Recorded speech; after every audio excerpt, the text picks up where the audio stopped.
요즘 프론트엔드 개발자분들 사이에서 버셀이라는 이름을 정말 많이 들으실 겁니다. Next.js로 뭔가 만들어서 버셀에 배포하면 너무 편하고 처음엔 무료라서 부담도 없죠. 저도 에이전시를 운영하면서 클라이언트 프로젝트에 버셀을 여러 번 사용해 봤는데요.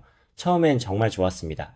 배포가 간편하고 속도도 빠르고요. 그런데 시간이 지나면서 이상한 점들을 발견하기 시작했어요. 왜 이 회사는 이렇게까지 공격적으로 확장할까? 왜 프론트엔드 생태계의 핵심 프로젝트들을 다 끌어모으려고 할까 하는 의문이 들었습니다.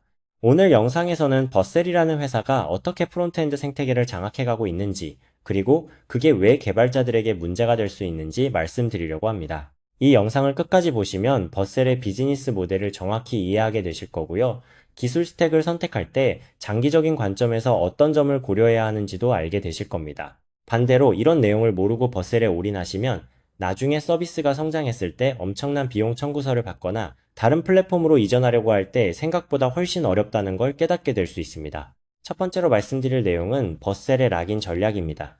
버셀은 Next.js라는 리액트 기반 프레임워크를 만들었습니다. 리액트 자체는 페이스북이 만든 라이브러리인데 이걸 실제 프로덕션에서 쓰려면 서버 사이드 렌더링이나 라우팅 같은 추가 기능이 필요하거든요. Next.js가 바로 그 역할을 해주면서 리액트 생태계에서 사실상 표준처럼 자리 잡았습니다. 그런데 여기서 중요한 점이 있어요. 리액트 코어팀 5명이 버셀에서 일하고 있습니다. 프레임워크와 라이브러리의 발전 방향이 특정 회사의 이익과 맞물려 있다는 뜻이죠. 버셀은 여기서 멈추지 않았습니다. 2021년 11월에 스벨트의 창시자인 리치 해리스를 영입했어요. 스벨트는 리액트의 대안으로 가장 주목받던 프레임워크였죠. 개발자 만족도 조사에서 높은 만족도를 기록하던 프레임워크를 버셀이 품에 안은 겁니다. 그리고 2025년 7월에는 넉스트랩스를 인수했습니다. 넉스트는 Vue.js 생태계에서 가장 많이 쓰이는 프레임워크예요. 넉스트의 창시자 세바스티앙 쇼팽과 다니엘로, 그리고 나이트로의 창시자까지 버셀에 합류했습니다. 결과적으로 프론트엔드 3대장이라고 불리는 리액트, 뷰, 스벨트의 핵심 프레임워크들이 모두 버셀의 영향권 아래 들어간 겁니다. 이게 왜 문제일까요? 솔리드 JS의 창시자 라이언 카니아토는 이렇게 말했습니다. 나이트로가 넉스트, 솔리드 스타트, 탄스택 스타트, 아날로그 JS를 구동하고 있다고요. 즉 아스트로, 리믹스, 퀵시티, 프레쉬를 제외한 거의 모든 메타 프레임워크의 핵심 개발이 버셀 소속 개발자들에 의해 이루어지고 있다는 뜻입니다. 오픈소스라고 해도 실질적인 방향 결정권이 한 회사에 집중되어 있으면 문제가 생길 수밖에 없어요. 여기서 잠깐 영상이 도움이 되셨다면 좋아요, 구독, 알림 설정 부탁드리고요. 바이브 코딩을 위한 필수 프롬프트 3종을 무료로 받아보시려면 heyjames.ai를 방문해주세요. 설명란에 링크가 있습니다. 두 번째는 버셀의 가격 정책 문제입니다. 버셀은 처음 시작할 때 무료 티어가 꽤 넉넉해 보입니다. 프로플랜도 월 $20로 시작하니까 부담 없어 보이죠. 하지만 실제로 서비스를 운영하다 보면 이야기가 달라집니다. 2024년 6월부터 버셀은 가격 체계를 더 세분화했는데요. 한 개발자는 원래 월 $20를 예상했는데 실제 청구서가 $201, 그러니까 10배가 나왔다고 합니다. 버셀의 요금 체계는 20개가 넘는 사용량 지표를 동시에 추적해야 해서 실제로 얼마가 나올지 예측하기가 거의 불가능합니다. 실제 개발자 커뮤니티에서 공유된 사례를 보면 더 심각합니다. 어떤 개발자는 이렇게 말했어요. Next.js와 버셀을 정말 좋아하지만 가격 정책이 말도 안 된다고요. 레포지토리에 커밋하는 사람마다 월 $20를 내야 하는데 팀이 커지면 이건 지속 가능하지 않다는 거죠. 또 다른 개발자들은 버셀 청구서가 예상의 2배에서 5배까지 나오는데 왜 그런지 명확한 설명을 받지 못했다고 합니다. 더 심각한 문제는 트래픽 스파이크 상황입니다. 스팸봇이나 디도스 공격을 받으면 하루아침에 수백에서 수천 달러가 청구될 수 있어요.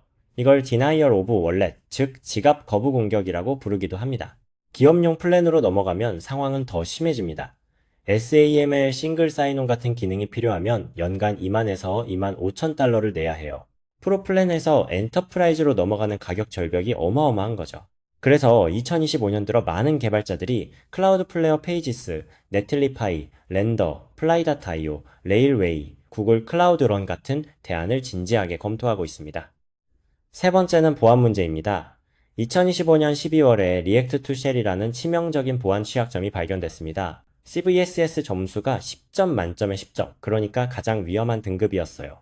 리액트 서버 컴포넌트를 사용하는 애플리케이션에서 원격 코드 실행이 가능한 취약점이었고 실제로 공격에 악용되었습니다. Next.js 15에서 16 버전 사이의 모든 버전이 영향을 받았고요. 버셀이 이 취약점을 처리한 방식에 대해서도 커뮤니티에서 비판이 많았습니다. 무책임하고 커뮤니티에 대한 존중이 없다는 평가까지 나왔어요. 2025년에만 Next.js에서 7개의 보안 취약점이 발견됐고 2024년에도 6개가 있었습니다. 문제는 버셀이 오픈소스 프로젝트를 이끌면서도 상업적 이익을 우선시하는 것처럼 보인다는 점입니다. Next.js에는 버셀 플랫폼에서만 작동하는 숨겨진 코드 경로가 있어요.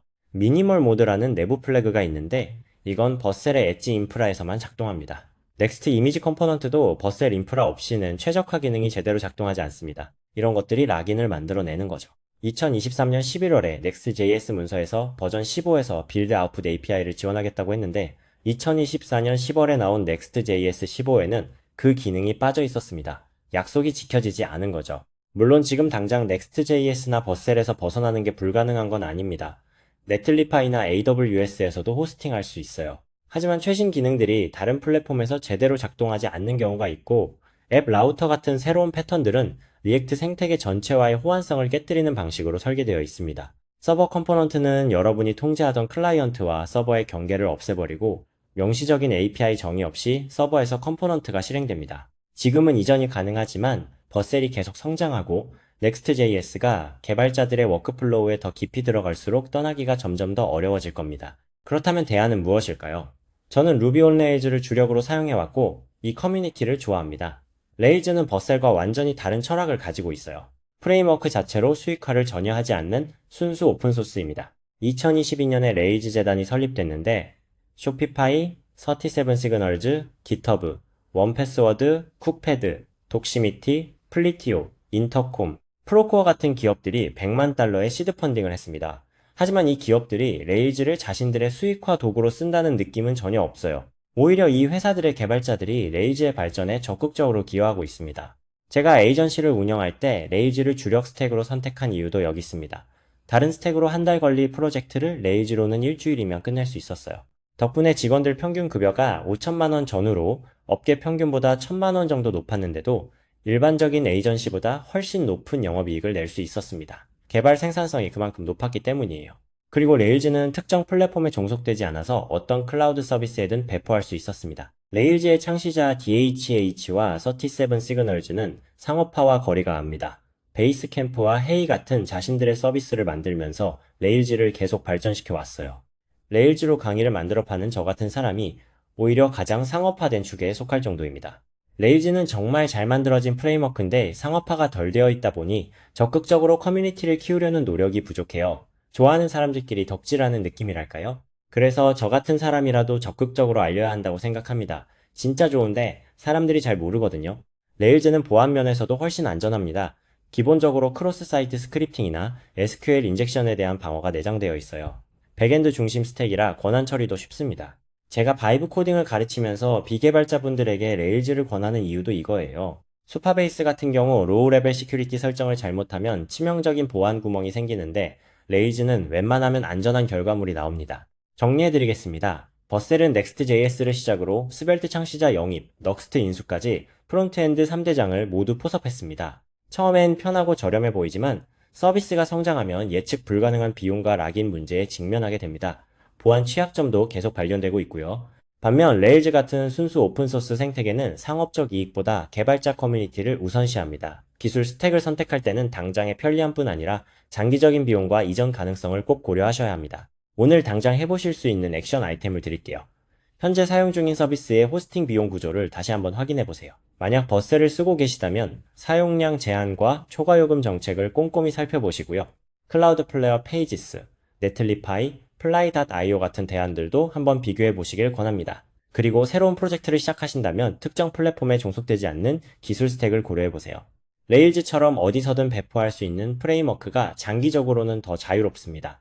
여러분의 기술적 선택이 특정 회사의 수익 모델에 종속되지 않도록 늘 주체적인 판단을 하시길 바랍니다.